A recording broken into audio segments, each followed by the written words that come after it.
Jadi return of equity ini secara teknis dihitung dengan membandingkan total pendapatan bersih perusahaan dalam satu periode dengan jumlah modal di dalamnya.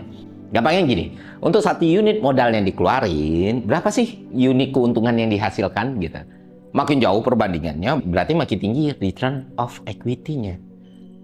Para investor ulung kayak Buffett itu ngelihat banyak matriks ketika dia bikin keputusan bisnis atau keputusan investment. Contohnya gini. Perusahaan A punya laba bersih 15 juta. Ekuitas atau modal awalnya itu 75 juta.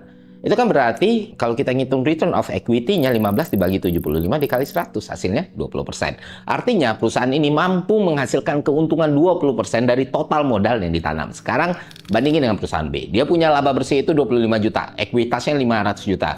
Berarti return of equity-nya berapa? Ya 5% doang. Dari dua perusahaan ini, mana yang lebih bagus return of equity-nya? Ya perusahaan A. Dan itu ngegambarin bagaimana perusahaan jago memaksimalkan modal yang dia punya meskipun profitnya kecil. Kan dia 15 juta, sedangkan si B 25 juta tadi ya. Tapi performa perusahaan A bisa dibilang lebih bagus karena return of equity-nya jauh lebih tinggi. Dan akhirnya hal ini ngebantu gue buat tahu sebenarnya modal yang gue injek di sebuah bisnis itu dipakai dengan maksimal atau enggak. Logika yang sama bisa lu pakai dalam konteks usaha apapun ya kan.